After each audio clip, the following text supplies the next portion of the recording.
Hey guys, yesterday we was two games. We saw the Knicks beat the Sixers 108 to 102 in a back and forth game to say the least. The Sixers led most of the game, and there was about 25 lead changes in this game, and that I think it was a record for playoff games. But yeah, the big three of the Knicks helped the Knicks secure the victory.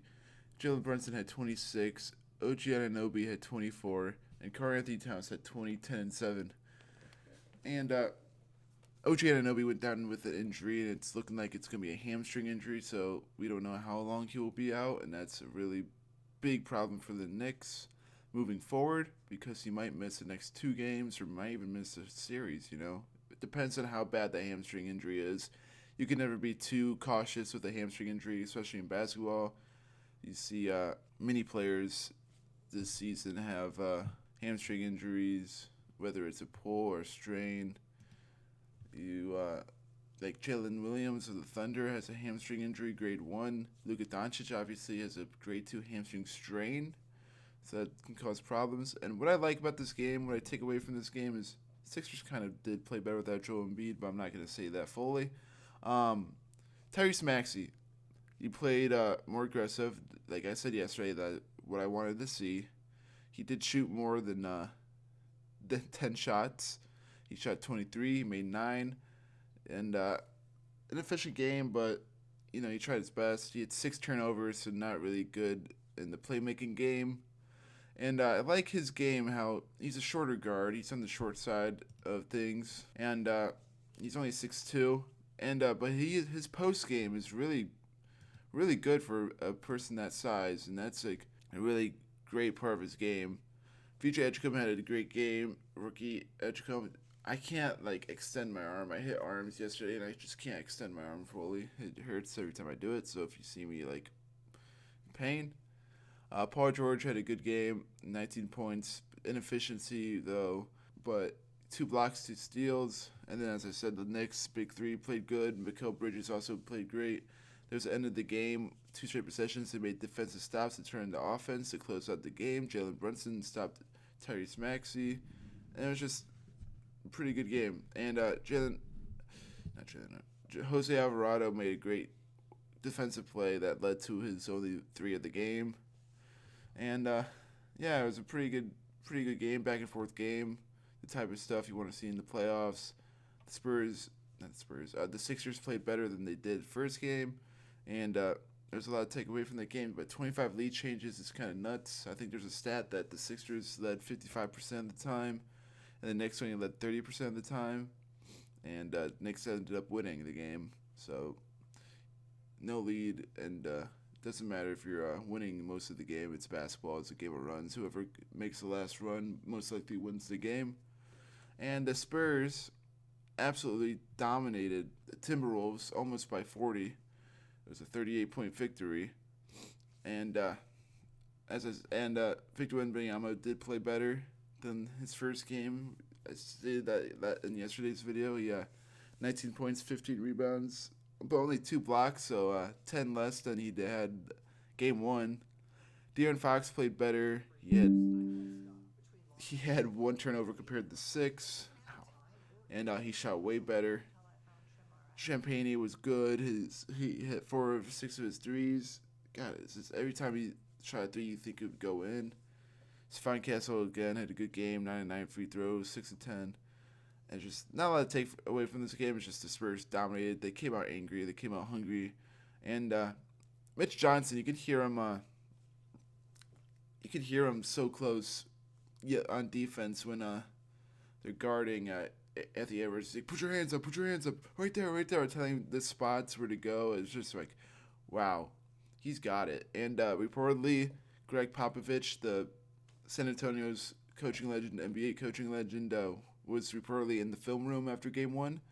And it was kind of evident after this because they just dominated. So it's good that they got him to help. And in this game, Anthony Edwards came off the bench as he's still rehabbing his injury, his hyperextension. He didn't have the best of games. He shot inefficient, but he's coming off an injury. Can't really blame him. He might, and I hope he gets healthy so he can have a full series, full competitive series. And the fourth quarter, the Spurs put their backups in, and it was just kind of GG's. There was a crazy three by Devin Vassell where he caught the ball midair, no dip, shot the ball, made a three, and it was just one of the greatest shots I've seen. The amount of the challenge of that shot was just phenomenal, and he made it. It was just that kind of night for the Spurs. And tonight's games, the Cavs Pistons game 2 and the Lakers Thunder game 2. The Pistons they played great first game. The defense was outstanding. You know, James Harden was doing playoff James Harden stuff and turning over the ball, holding the ball way too long in possessions. He would run down the clock to like 5 seconds left in the shot clock, and then you can't have any actions done. You can't have any sets. You can't run actions when you're just bouncing the ball for 20 seconds. So he really needs to work on that, get the offense more free flowing, run your actions sooner, and stop just sitting there with the ball. Also, stop turning over the ball. It killed their momentum so many times.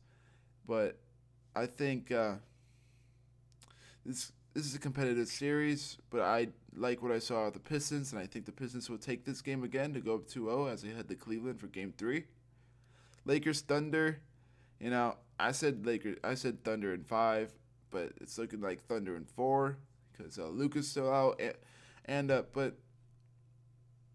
Lakers have a chance. I don't know, but LeBron's just gonna keep doing his thing, keep carrying, and I don't really see a possibility of Lakers winning because I don't know. They could have won. They could have gotten closer last game if Austin Reeves actually made more than 3 shots, and yeah, but I think the Thunder will easily take this game. I think the Thunder will sweep the series, unfortunately, and it may be LeBron's last series. We never know with LeBron, but yeah, I don't see a possibility of the Lakers taking this game or any game in that fact. And on Sunday, the draft lottery is happening at 3 o'clock Eastern, 2 o'clock Central Time. So I'll talk about that tomorrow most likely, and we'll see. I know my team will kind of get screwed over because they kind of got, I don't know. I think the Pacers will, I don't know. I have to look at the odds, but they made a big gamble, and we'll see if it pays off. The Pacers have a number 1 pick odds of 14% and top 4 pick odds of 52%. But if it falls between 5 and 9, they lose their pick to the Clippers. So it's a big gamble. We got Zubac in return, but if Pacers get a top 4 pick, I think they'll bounce back and make it a deep playoff run next year. Because Halliburton returns, they got Zubac and a top 4 pick. That's a recipe for success. And that's all for today. I don't have much to talk about, so like and subscribe, and have a good day. I'll see you. He says hello and goodbye.